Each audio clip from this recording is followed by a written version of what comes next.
और अब बात करेंगे महाराष्ट्र में पावर गेम की। महाराष्ट्र नवनिर्माण सेना के अध्यक्ष राज ठाकरे ने राज्यपाल भगत सिंह कोश्यारी से राजभवन में मुलाकात की।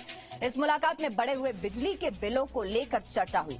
राज ठाकरे ने संकेतों में बताया कि राज्यपाल ने उन्हें एनसीपी अध्यक्ष शरद पवार से मिलने की सलाह दी है। तो सवाल ये उठने लगे कि क्या महाराष्ट्र में पवार ही सुपर पावर हैं? महाराष्ट्र नवनिर्माण सेना प्रमुख राज ठाकरे ने बिजली के बढ़े बिल को लेकर राज्यपाल भगत सिंह कोश्यारी से मुलाकात की। महाराष्ट्र में बिजली के बढ़े बिलों को लेकर एमएनएस महाराष्ट्र सरकार के खिलाफ आवाज उठाती रही है। राज्यपाल भगत सिंह कोश्यारी से मुलाकात में राज ठाकरे की बिजली कंपनियों के टैक्स भरने को लेकर चर्चा हुई। राज्यपाल से मिलने के बाद जब राज ठाकरे ने मीडिया से बात की तो उन्होंने कहा कि वो शरद पवार से मुलाकात करेंगे। अब सवाल ये खड़ा होता है कि राज्य के मुखिया तो उद्धव ठाकरे हैं, तो राज्यपाल शरद पवार से मिलने की सलाह क्यों दे रहे हैं? राज्यपालांशी बोलल्यानंतर राज्यपाल म्हणाले तुम्ही पवार साहेबांशी एकदा तुम्ही बोलून घ्या।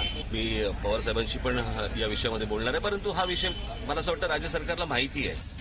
राज ठाकरे ने बताया कि उन्होंने ऊर्जा मंत्री नितिन राउत से भी इस बारे में बात की, जिस पर उनका जवाब था कि महाराष्ट्र सरकार को जानकारी है। तो इस बात पर सवाल उठाते हुए राज ठाकरे ने कहा कि जब सबको मालूम है तो कोई कदम क्यों नहीं उठाया जा रहा है। राज ठाकरे के बाद महाराष्ट्र बीजेपी अध्यक्ष चंद्रकांत पाटिल ने शिवसेना पर निशाना साधते हुए उद्धव ठाकरे को नाम का मुख्यमंत्री बताया और कहा कि महाराष्ट्र की सत्ता तो पवार के हाथों में ही है। मला राज्यपाल काय म्हणाले ते माहित नाही आणि ते कोणत्या हेतूने म्हटले ते माहित नाही, पण मला जर विचाराल तर आता शरद पवारच राज्य चालवत आहे ना, उद्धवजींना भेटून काय उपयोग आहे? वैसे ये पहला मौका नहीं है जब शरद पवार का नाम लेकर उद्धव ठाकरे पर निशाना साधा गया हो। पूरे कोरोना काल के दौरान घर से ही काम करने को लेकर उद्धव पर विपक्षी पार्टियों ने निशाना साधा था, जबकि महाराष्ट्र में लगातार दौरे करने पर शरद पवार ने खूब वाहवाही लूटी थी। मुंबई से अमित त्रिपाठी के साथ ब्यूरो रिपोर्ट, जी मीडिया।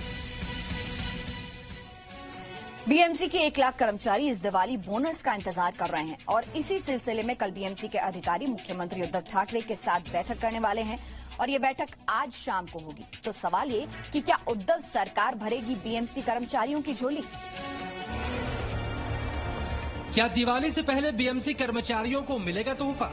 क्या आपकी बार दिवाली पर उद्धव सरकार भरेगी बीएमसी कर्मचारियों की झोली?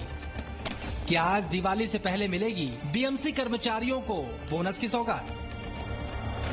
कोरोना काल में जब ज्यादातर लोगों की नौकरी दांव पर लगी है, उसी दौरान देश की सबसे अमीर महानगर पालिका यानी बीएमसी के 1 लाख कर्मचारी दिवाली के मौके पर बोनस की आस देख रहे हैं। और इसी सिलसिले में बीएमसी के कर्मचारी मुख्यमंत्री उद्धव ठाकरे के साथ बैठक करने वाले हैं।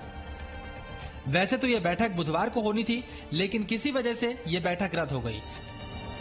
अब यह बैठक आज शाम मुख्यमंत्री उद्धव ठाकरे के बंगले पर होगी। इस बैठक में बीएमसी कमिश्नर समेत बीएमसी कर्मचारी यूनियन के नेता शामिल होंगे। आपको बता दें कि पिछले साल बीएमसी ने अपने कर्मचारियों को 15,000 रुपए का दिवाली बोनस दिया था। इस बार यूनियन की मांग है कि उन्हें 20,000 रुपए दिवाली बोनस दिया जाए। अब यह फैसला बैठक में होगा कि बीएमसी के कर्मचारियों को कितना बोनस दिया जाए। Presenting B News app available on Google Play and App Store. Download it now.